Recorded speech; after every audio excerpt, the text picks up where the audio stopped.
Hello friends, welcome to Defence Matrix. तो फिर से यही आर्ग्यूमेंट निकल कर सामने आ रहा है एनडीटीवी के एक आर्टिकल में, जहां पर कहा जा रहा है कि तेरस मार्क टू मिड 2030s में उतना ऑपरेशनली रेलेवेंट नहीं रहेगा, खासकर तब जब चाइना द्वारा बड़े नंबर में 5th और 6th जनरेशन प्लेटफॉर्म्स डिप्लॉय किए जा रहे हैं।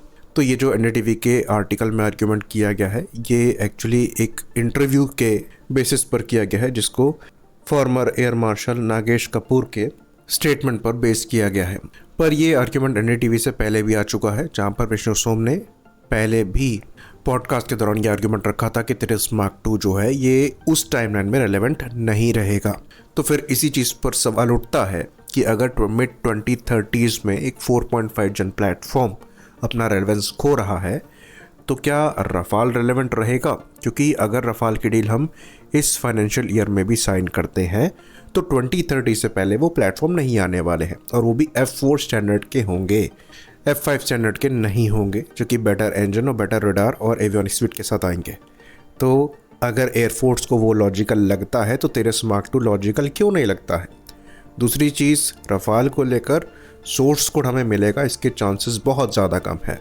तो कल को अगर हमें इस प्लेटफॉर्म को मॉडिफाई करना होगा अपने हिसाब से, जिसके अंतर्गत अगर हम कल को AI डेवलप कर लेते हैं जो कि रीइंफोर्स्ड लर्निंग को यूज़ करता हो और इंडिपेंडेंटली प्लेटफॉर्म में रहे, उसको हम कैसे इम्प्लीमेंट करेंगे? तेरस मार्क टू के साथ ये मॉडिफिकेशन किए जा सकते हैं क्योंकि हमारा प्लेटफॉर्म है।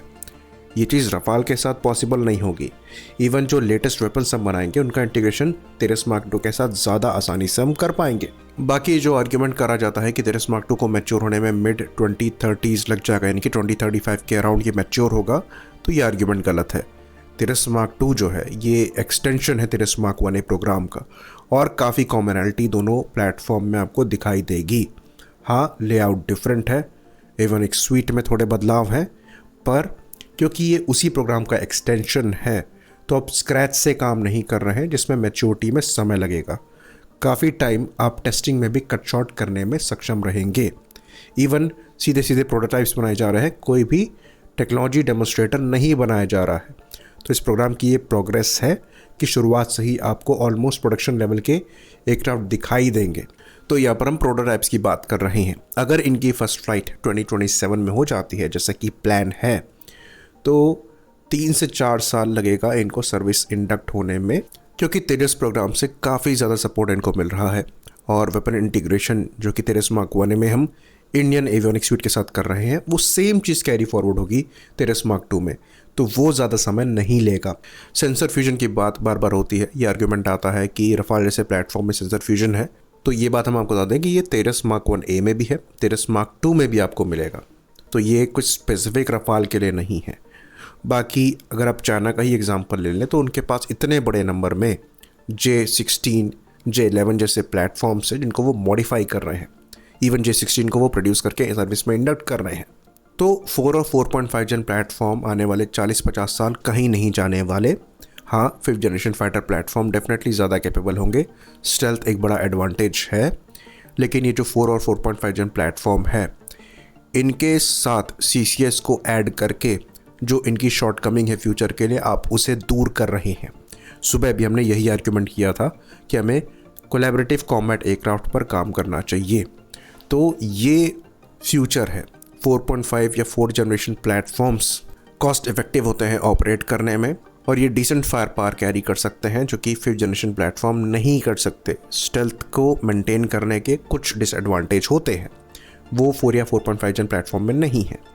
इसलिए US जैसी मिलिट्री भी F-15 के लेटेस्ट वेरिएंट्स को अब सर्विस में इंडक्ट कर रही है, ईगल्स को रिप्लेस करते हुए। सेम चीज़ इजराइल द्वारा भी करी जा रही है। तो ये जितनी मेजर पावर्स हैं, इनको अगर आप देखेंगे तो ये 4 या 4.5 जन प्लेटफॉर्म के प्रोजेक्ट्स को या फिर प्रोग्राम्स को छोड़ नहीं रही हैं, कम्प्लीटली 5th जनरेशन पर नहीं जा रही हैं। इवन अगर आप फ्रांस की ही बात कर लें, जो कि FCAS पर काम कर रहे हैं, वो भी 2035 तक रफाल के F5 वर्जन्स को रोल आउट करेंगे और सर्विस में इंडक्ट करेंगे। तो ये बिल्कुल फ्लॉड लॉजिक है कि तेरस मार्क 2 इरेलेवेंट हो जाएगा। और अगर एयरफोर्स के फॉर्मर वाइस चीफ ये आर्ग्यूमेंट कर रहे हैं, तो सवाल ये उठता है कि आपने रफाल क्यों परचेज किए?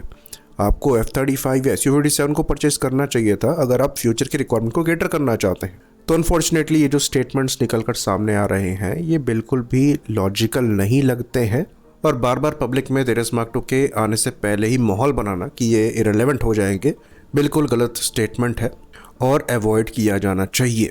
इसी बात पर इस वीडियो को हम ख़त्म करेंगे। लाइक करिए, सब्सक्राइब करिए। जय हिंद।